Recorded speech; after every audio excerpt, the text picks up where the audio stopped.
कार्तिक ने उन चारों के रुआंसे चेहरे की ओर देखा और मन ही मन कुछ सोचा। सामने, कार्तिक ने जोर से कड़कती आवाज में कहा। उसकी आवाज सारे आकाश में गूंज गई। नरेंद्र और उसके साथी उस आवाज की शक्ति देखकर चकरा गए। वहां से बोलकर किसी की आवाज मुख्य क्षेत्र तक पहुंच जाए, उन्हें ये असंभव लगता था। रुकने की बात सुनकर फिर भी उन चारों के चेहरे पर खुशी के आंसू आ गए थे। आखिरकार 4 घंटों से चलने वाली उनकी ये दौड़ अब खत्म हो रही थी। उनके शिक्षक ने अंत में उन पर दया दिखाई थी। वे अब नहीं जानते थे कि कार्तिक के पास ये शक्ति कैसे आई है। अब वे इस पचड़े में पड़ना भी नहीं चाहते थे। वे बस इतना जानते थे कि उन्हें उस हिसाब से चलना होगा जिस हिसाब से कार्तिक ने उनसे कहा है। वे दौड़कर कार्तिक के सामने सीधी रेखा में खड़े हो गए और उन्होंने अपने हाथ बांधकर सर झुका लिए। बलभद्र, इतनी देर क्यों लगी तुम्हें? तुम्हें क्या मरना है गिद्ध शाखा के लोगों के हाथों से? अगर यही इच्छा है तो पहले से कह दो, फिर तुम्हें तैयारी की जरूरत ही नहीं होगी। जाके मरना उनके हाथों, उसमें कोई मेहनत नहीं लगती।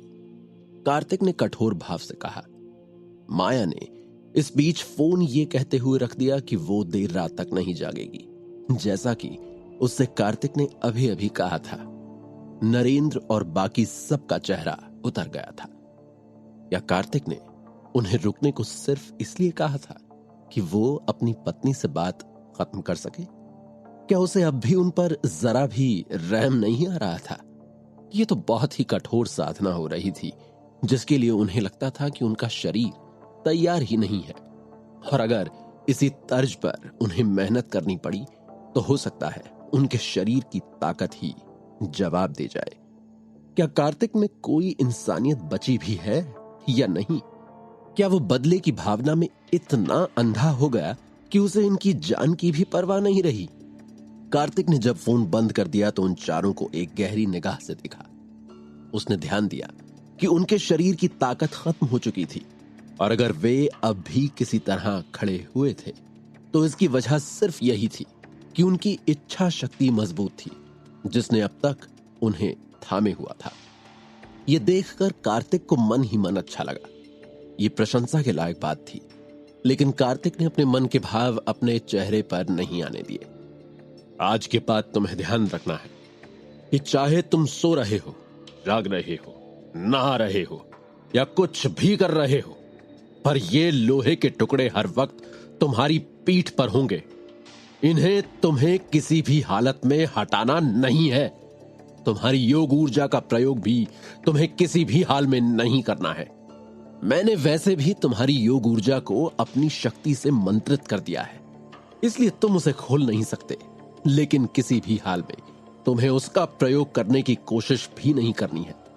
अगर तुमने ऐसा कुछ करने की कोशिश की तो तुरंत मुझे पता चल जाएगा, और इसके लिए तुम्हें पहले से 2 गुनी मेहनत करनी होगी। तुम्हें सिर्फ और सिर्फ अपनी शारीरिक शक्ति का ही उपयोग करते हुए इन लोहे के टुकड़ों को सारे वक्त अपनी पीठ पर लिए हुए सारे काम करने हैं। यह मेरा आदेश है जिसे किसी भी हाल में तुम्हें बेकार नहीं होने देना है। कार्तिक ने अपना नया फरमान जारी किया। यह कहकर कार्तिक अपने कमरे की ओर चल दिया। वे चारों मुंह बाए पीछे खड़े देखते रह गए। उन्हें समझ नहीं आ रहा था कि वे अब कहें तो कहें क्या और करें तो करें क्या। उनके ऊपर बस ये शर्त थी कि अगर वे सिंह वंश के लड़ाके बने रहना चाहते हैं और सरेआम होने वाली शर्मिंदगी से बचना चाहते हैं, तो उन्हें कार्तिक की हर बात मानकर इस कठिन साधना का रास्ता पूरा तय करना होगा, और फिर मुकाबले में गिद्ध शाखा के लोगों को हराना होगा। कार्तिक ने अपनी बात आगे कही। तुम लोगों को 1 घंटा दिया जाता है जिसमें तुम्हें खाना खाने से लेकर नहाने और बाकी सब करने का वक्त मिला है। ये सब करके तुम ठीक 1 घंटे बाद यहां मेरे सामने फिर से हाजिर होगे, और इसमें 1 पल की भी देरी करने पर तुम्हें सजा मिलेगी। तुम्हें उस वक्त से पहले भी नहीं आना है और बाद में भी नहीं। तुम्हें ठीक 1 घंटे बाद फिर से यहां होना है, और तुम्हारा 1 घंटा शुरू होता है अब। उठा ले रे बाबा, उठा ले। ऊपर सर करके नरेंद्र ने बेबस आवाज में कहा। उसके साथियों के चेहरे पर भी बेबसी भरे भाव थे, जैसे नरेंद्र के चेहरे पर थे, लेकिन वे अब कुछ नहीं कर सकते थे। कार्तिक के चेहरे पर वही कठोर भाव जमे हुए थे। 1 घंटे में अपने सारे काम निपटाकर वे फटाफट वापस लौटे तो कार्तिक वहां पहले से मौजूद था और वो आराम से बैठकर एक मिट्टी के कुल्हड़ में झाग वाली मलाईदार लस्सी पी रहा था, जिससे उसके होंठों पर मलाई की सफेद परत जम गई थी। नरेंद्र और बाकी लड़कों की हालत अब भी खराब थी और वे जैसे तैसे आधा अधूरा बासी रायता और कच्ची प्याज के साथ रोटी खाकर ही यहां आ गए थे। उन्होंने जब कार्तिक को मजे से लस्सी पीते हुए देखा तो उनके भी मुंह में पानी आ गया। सबके चेहरे पर यही भाव थे। वे भी लस्सी का एक जरा सा घूंट पीने के लिए दिल से आतुर थे। उनके सामने ही कार्तिक ने लस्सी के बर्तन से आखिरी घूंट पिया और अपने होठों को जीभ से चाटने लगा। उन सभी लड़कों के पेट में चूहे दौड़ने लगे थे। फिर अचानक ही कार्तिक के हाथ से योग शक्ति की आग निकली और उनके देखते ही देखते उनके सामने लस्सी का वो कुल्हड़ जलकर राख हो गया। उसकी पतली सी राख हवा में घुलकर इस तरह उड़ गई कि उसका कोई निशान ही नहीं बचा कि कुछ देर पहले वहां कार्तिक के हाथों में कोई मिट्टी का कुल्हड़ भी था। ये पैंतरा देखकर सिंहवंश के लड़के और भी सकते में आ गए। वे कार्तिक की शक्तियों को भी नहीं समझ पा रहे थे और ये भी नहीं जानते थे कि कार्तिक की क्षमता किस हद तक और क्या क्या कर लेने की है। कार्तिक ने अपने आयामी कवच से कुछ जादुई गोलियां निकाली और उनमें से एक को पास रखी एक बड़ी सी कढ़ाई में फेंक दिया। यहां कढ़ाई कार्तिक ने पहले ही तैयार कर रखी थी। जैसे ही उसने उस कढ़ाई में वो गोली फेंकी, उसका रंग सुर्ख लाल हो गया। इसके बाद कार्तिक ने उन चारों की ओर एक कठोर नजर डालते हुए उनसे कहा, अब तुम लोगों को इस कढ़ाई में खड़े होना है। जब तक मैं ना कहूं तब तक तुम्हें इसी पानी में डूबे रहकर खड़े रहना है।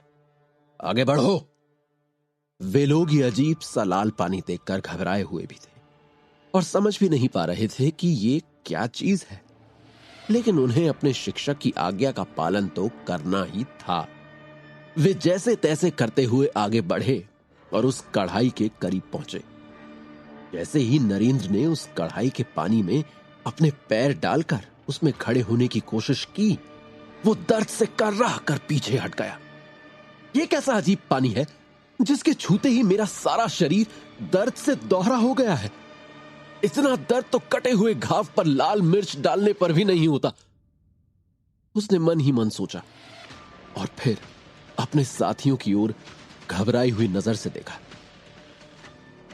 उसके चेहरे पर अधमरे चूहे जैसे भाव देखकर उसके साथियों के मन में भी भयानक डर समा गया और वे खड़े होकर टुकुर टुकुर करते हुए कार्तिक की शक्ल देखने लगे। बहरे हो गए हो क्या? तुम लोगों के कान में तेल डालना पड़ेगा। सुना नहीं तुम लोगों ने? चलो इस कढ़ाई में उतर जाओ। तुम्हें इसमें तब तक रहना है जब तक मैं उसमें से निकलने का आदेश ना दूं। कार्तिक ने कड़कती आवाज में कहा और अपना हाथ फटकार कर योग शक्ति के एक वार के साथ उन सभी को एक साथ उस कढ़ाई में धकेल दिया।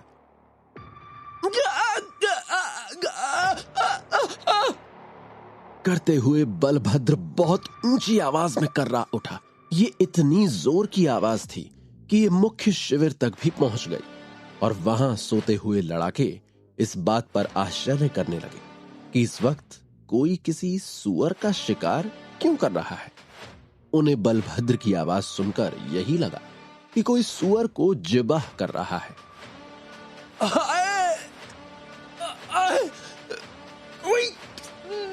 देवा, मौला रे मौला। बाकियों का हाल भी कुछ अच्छा नहीं था। वे सभी कढ़ाई में इधर से उधर उछलते कूदते जैसे अजीब तरह का नाच नाच रहे थे और इस तरह की उल्टी सीधी आवाजें निकाल रहे थे कि कोई बाहर से उन्हें देखे तो यही समझे कि वे किसी तरह का आदिवासी नृत्य कर रहे हैं, जिसके मजे बाहर खड़ा होकर कार्तिक ले रहा है। कुछ देर तक उनकी आवाजें इसी तरह आसमान में गूंजती रहीं। कार्तिक उस कढ़ाई के बाहर घूमता हुआ उन्हें समझा रहा था, यह खास तरह का अभिमंत्रित जल है जिसमें रहने से तुम्हारे शरीर में जो भी कमजोर जगहें हैं उनकी सारी कमजोरी बाहर आ जाएगी। ऐसा करने से जब तुम अगली बार खुद को तैयार करोगे तो तुम्हारी मेहनत का फायदा शरीर के उन्हीं हिस्सों को मिलेगा जिनको उसकी सबसे ज्यादा जरूरत है। रात के 10 बजने को हो गए थे जब आखिरकार कार्तिक ने उन्हें छोड़ दिया और उन्हें जाकर आराम करने का मौका मिला। वे जाकर अपने बिस्तर पर गिरे तो 50 किलो के लोहे के भार से उनके बिस्तर चरमरा गए, लेकिन वे इस हालत में नहीं थे कि इस बात की परवाह कर पाते। वे जैसे ही बिस्तर पर गिरे वैसे ही दिन भर की थकावट और दर्द की वजह से उन्हें गहरी नींद आ गई और वे घोड़े बेचकर सो गए। इस बीच कार्तिक अपने शिविर में वापस जाकर अपने आसपास देख रहा था। वो अपने आसपास की यौगिक ऊर्जा के आकलन के आधार पर साफ देख सकता था कि वहां सिर्फ सिंह वंश के ही लोग नहीं थे, बल्कि गिद्ध शाखा का भी कोई व्यक्ति वहां उपस्थित था। कार्तिक ने अपने शिविर के आसपास बेपरवाह होकर घूमने का नाटक किया और एक जगह जाकर उसकी नजरें रुक गईं। सुनो, तुम। और वहां एक इंसान सामने प्रकट हुआ जो गहरे अचरज से भरा हुआ था, क्योंकि उसे देख पाना तो किसी के बस का था ही नहीं। फिर भी कार्तिक ने उसे आसानी से ढूंढ लिया था। कार्तिक की नजर में आने के बाद एक पल के 10वें हिस्से में ही उस बंदे ने बिजली की गति से दौड़ लगाई और सटासट भाग गया। कार्तिक को नहीं लगता था कि फिलहाल उसके पीछे जाने की कोई जरूरत है। वो टहलते हुए आराम से अपने शिविर में आकर लेट गया और अपने मोबाइल पर माया के फोटो निकालकर अपनी प्रेयसी की याद में हो गया। आखिर कौन था ये इंसान और क्या इरादा लेकर वो यहां घूम रहा था?